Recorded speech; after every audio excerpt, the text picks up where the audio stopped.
Bismillahirrahmanirrahim. Assalamualaikum warahmatullahi wabarakatuh. Alhamdulillahirrabbilalamin. Wabihi nasta'inu ala umur dunia wa din wa ala alihi wa sahbihi ajma'in amma ba'd.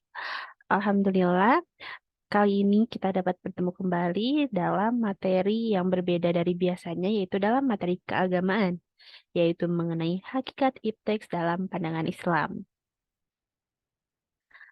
Langsung kita masuk ke pembahasan atau kita bahas dulu siapa sih yang ngasih materi ini. Nah, di sini perkenalkan saya Sri Mulyani dengan NIM 20314110004. Nah, saya dari Pendidikan Matematika Universitas Muhammadiyah Sukabumi.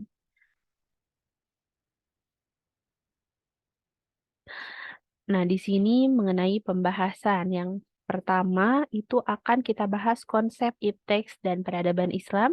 Yang kedua, hubungan ilmu, agama, dan budaya. Yang ketiga, hukum sunatullah atau kausalitas. Kita masuk ke pembahasan yang pertama mengenai konsep ipteks dan peradaban Islam. Nah, di sini ilmu pengetahuan teknologi dan seni atau IPTEX adalah lapangan kegiatan yang terus-menerus dikembangkan dalam peradaban Muslim. Hal ini dikarenakan penemuan-penemuan IPTEX seperti telekomunikasi, transformasi, informasi, dan lainnya telah memudahkan kehidupan, memberikan kesenangan dan kenikmatan sehingga kebutuhan-kebutuhan jasmani tidak sukar lagi pemenuhannya. Di sisi lain, penguasaan dan pengembangan ipteks tanpa mengaitkan dengan nilai-nilai agama hanya akan menciptakan intelektual yang miskin eksistensi diri dan moralitas akhlak yang mulia. Lalu, menurut Derajat pada tahun 1979, disebabkan oleh beberapa faktor yang mempengaruhi cara pandang dan berpikir masyarakat modern. Antara lain yang pertama, kebutuhan hidup yang semakin meningkat dan konsumtif. Yang kedua, rasa individualistis dan egoistis. Yang ketiga, persaingan dalam kehidupan. Yang keempat, keadaan yang tidak stabil, baik itu ekonomi ataupun eh, keadaan fisiknya. Yang kelima itu terlepasnya ipteks dari agama. Lanjut.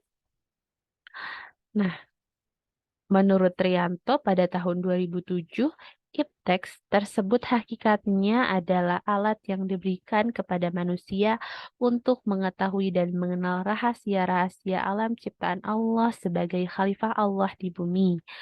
Katakanlah, sesungguhnya sembahyangku, ibadahku, hidupku, dan matiku hanyalah untuk Allah Tuhan semesta alam. Itu ada pada Quran Surat Al-An'am.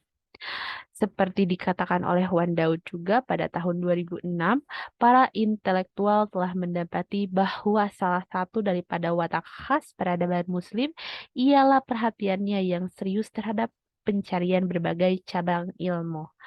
Sebagaimana telah ditegaskannya sebelumnya, watak khas peradaban Muslim ini terbentuk oleh budaya ilmu Islam yang universal, di mana umat Islam dengan berpedoman pada ajaran-ajaran yang diyakininya, bersikap terbuka terhadap khazanah keilmuan yang berasal dari peradaban lain, dengan tetap pada sikap kritis untuk menyelaraskannya dengan nilai dan tuntutan Islam.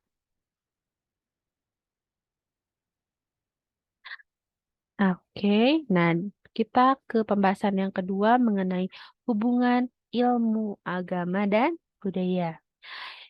Ilmu agama dan budaya adalah salah satu kesatuan, bukan salah satu, merupakan satu kesatuan yang utuh dan tidak bisa dipisahkan.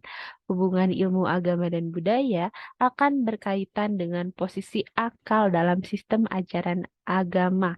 Dalam ajaran Islam, hampir seluruh perintah dan larangan dalam Al-Quran sesungguhnya selalu disinggung latar belakang akaliyahnya sehingga dapat diterima oleh manusia.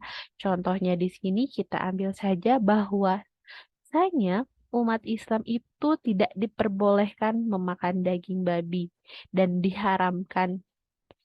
Karena apa? Karena latar belakang akaliahnya, daging babi itu banyak sekali unsur-unsur yang merugikan bagi tubuh manusia itu sendiri. Oke, nah sekarang kita masuk ke pembahasan yang ketiga mengenai hukum sunatullah atau kausalitas. Hukum sunatullah atau kausalitas sebab akibat pada dasarnya telah muncul dengan peradaban manusia, bahkan seusia dengan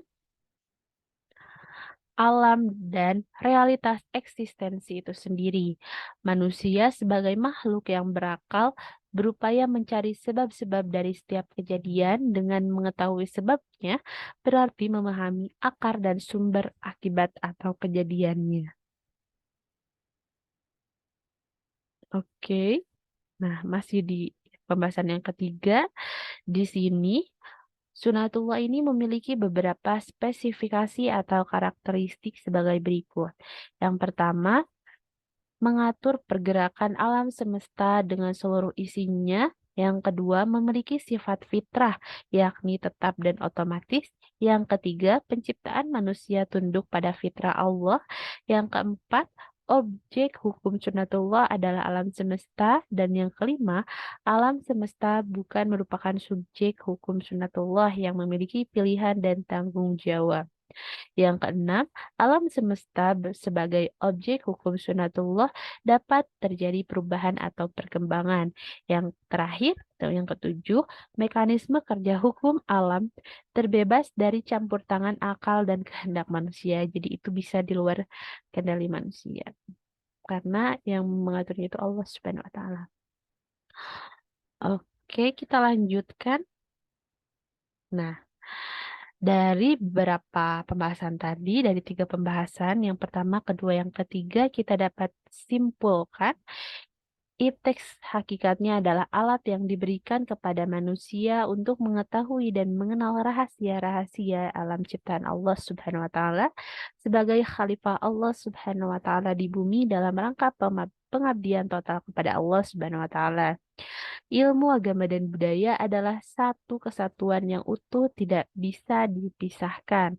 Hukum sunatullah atau kausalitas merupakan hukum yang ditetapkan Allah yang bersifat fitrah, yakni tetap dan otomatis, untuk mengatur mekanisme alam semesta sehingga dapat menjadi pedoman bagi manusia dalam beribadah kepada Allah Subhanahu wa taala selaku hambanya dan dalam mengelola alam semesta selaku khalifatullah guna mewujudkan maslahat bagi kehidupan manusia dan menghindari mafsadat.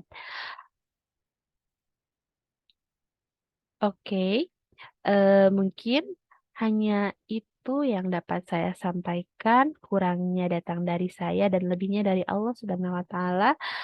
Mohon dimaafkan untuk kesalahan-kesalahan dalam pengucapan atau bahasanya. Terima kasih. Wassalamualaikum warahmatullahi wabarakatuh.